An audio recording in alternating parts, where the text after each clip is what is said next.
ज्वालाचा वापर होऊ शकत नाही. असंभव, असंभव.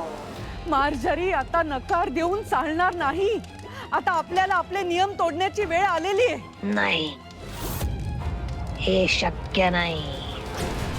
त्याचे परिणाम भयंकर असतील.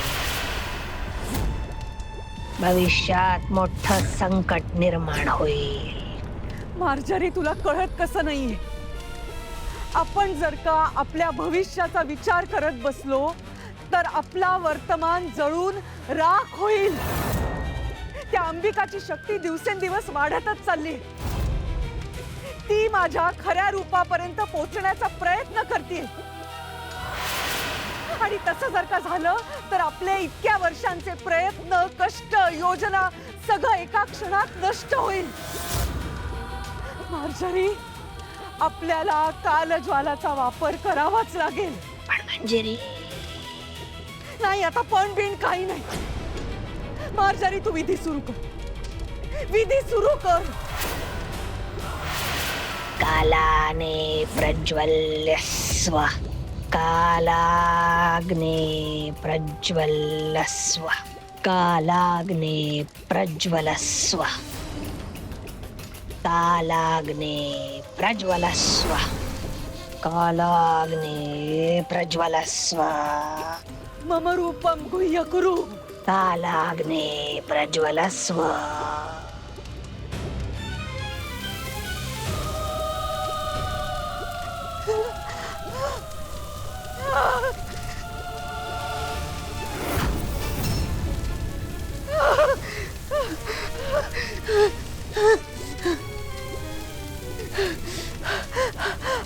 आता अंबिकाने कुठली शक्ती वापरली तरी ती माझं खरं रूप पाहू शकणार नाही. नाही पाहू शकणार. पण ती तुला वेदना देऊ शकते. वेदना?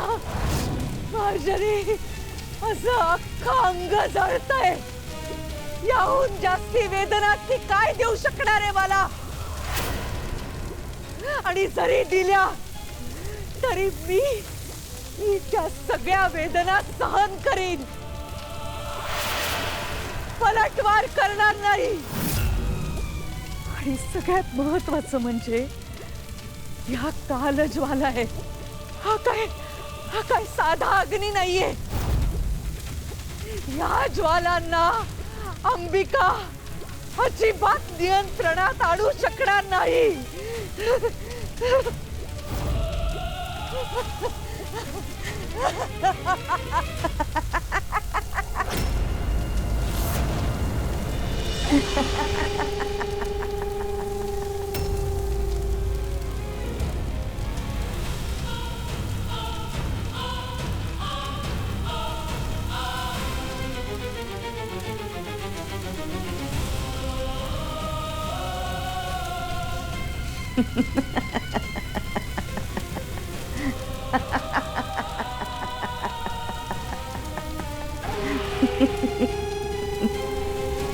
ताई, हे काय होतंय?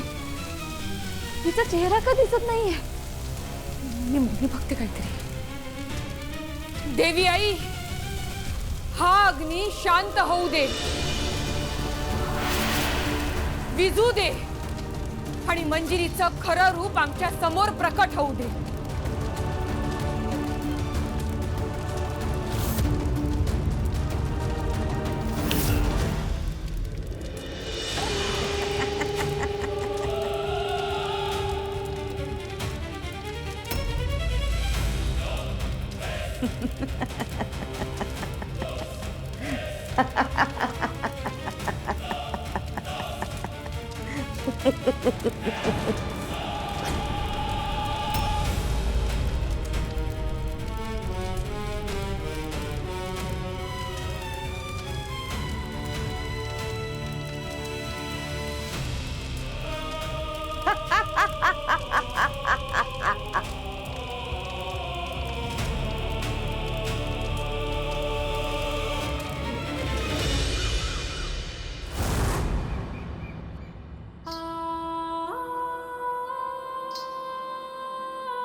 माझी शक्ती काम का करत नाहीये? पंचमहाभूतांची शक्ती होती तरी मी तो अग्नी का नाही विझवू शकले? हेच मलाही कळत नाहीये. कदाचित मंजिरीकडे आणखीन एखादी मोठी शक्ती असेल. असू शकते, पण त्या अग्नीमागे मंजिरीचा खरा चेहरा होता हे नक्की. कसं? मीरा ती घाबरली होती आणि त्या अग्नीमागे तिने स्वतःचा चेहरा लपवला होता. त्या अग्नीचा आधार घेतला होता तिने फक्त. आपण जसं जसं सत्याच्या जवळ चाललोय तशी ही गोष्ट उलगडण्यापेक्षा जास्त गुंतागुंतीची होत चालली आहे.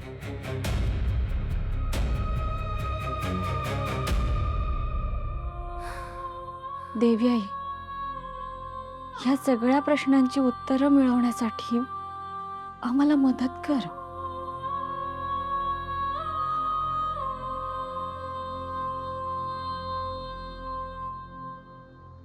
मीरा,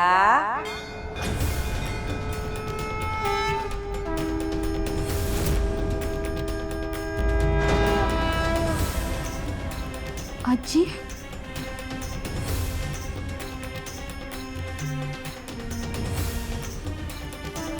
आजी नमस्कार करतो. सुखी राहा.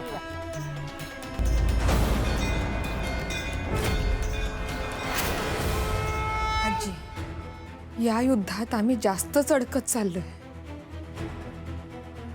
मंजिरीच्या खऱ्या रूपापर्यंत कसं पोचायचं?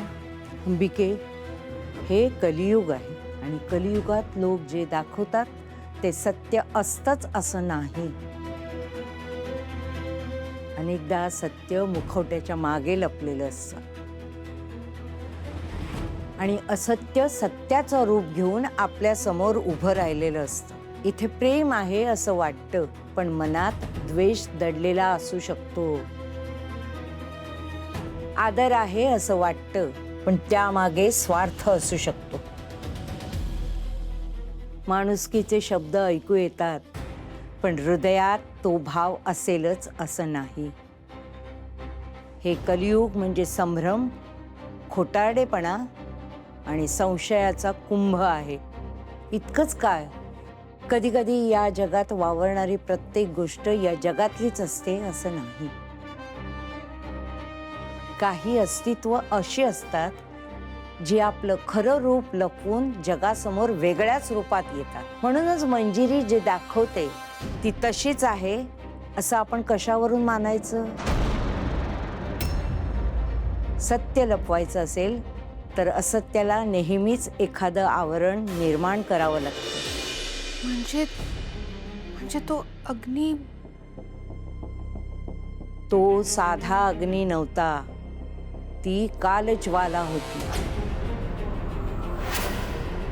ती या जगात वापरता येत नाही.